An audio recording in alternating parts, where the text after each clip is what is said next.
ہشام بن عروہ نے بیان کیا، کہا مجھ کو میرے والد نے خبر دی، انہیں اسماء بنت ابی بکر رضی اللہ عنہما نے خبر دی کہ میری والدہ نبی کریم صلی اللہ علیہ وسلم کے زمانے میں میرے پاس آئیں، وہ اسلام سے منکر تھیں۔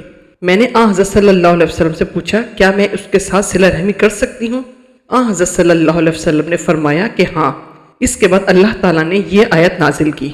ترجمہ یعنی اللہ پاک تم کو ان لوگوں کے ساتھ نیک سلوک کرنے سے منع نہیں کرتا جو تم سے ہمارے دین کے متعلق کوئی لڑائی جھگڑا نہیں کرتے۔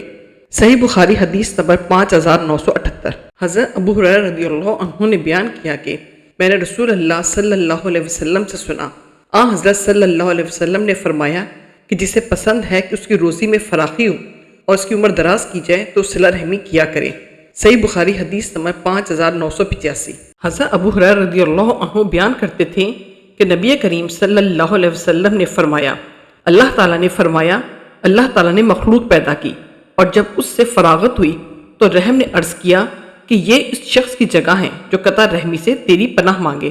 اللہ تعالیٰ نے فرمایا کہ ہاں، کیا تم اس پر راضی نہیں کہ میں اس سے جوڑوں گا جو تم سے اپنے آپ کو جوڑے اور اس سے توڑ لوں گا جو تم سے اپنے آپ کو توڑ لے۔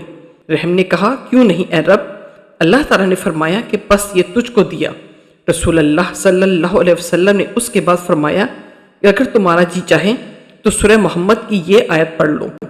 ترجمہ کچھ عجیب نہیں، اگر تم کو حکومت مل جائے تو تم ملک میں فساد برپا کرو اور رشتے ناطے توڑ ڈالو۔ صحیح بخاری حدیث نمبر 5987۔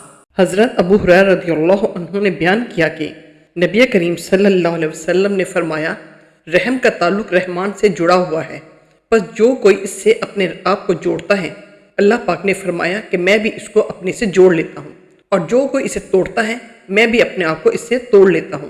صحیح بخاری حدیث نمبر 5988۔ نبی کریم صلی اللہ علیہ وسلم کی زوجہ مطہرہ حضرت عائشہ رضی اللہ عنہا نے بیان کیا کہ میرے یہاں ایک عورت اس کے ساتھ 2 بچیاں تھیں، وہ مانگنے آئی تھیں، میرے پاس سوا ایک کھجور کے اسے اور کچھ نہ ملا، میں نے اسے وہ کھجور دے دی اور اس نے وہ کھجور اپنی دونوں لڑکیوں میں تقسیم کر دی، پھر اٹھ کر چلی گئی۔ اس کے بعد حضور اکرم صلی اللہ علیہ وسلم تشریف لائے تو میں نے آپ سے اس کا ذکر کیا تو آپ نے فرمایا کہ جو شخص بھی اس طرح کی لڑکیوں کی پرورش کرے گا اور ان کے ساتھ اچھا معاملہ کرے گا تو یہ اس کے لیے جہنم سے پردہ بن جائیں گی۔ صحیح بخاری حدیث نمبر 5995۔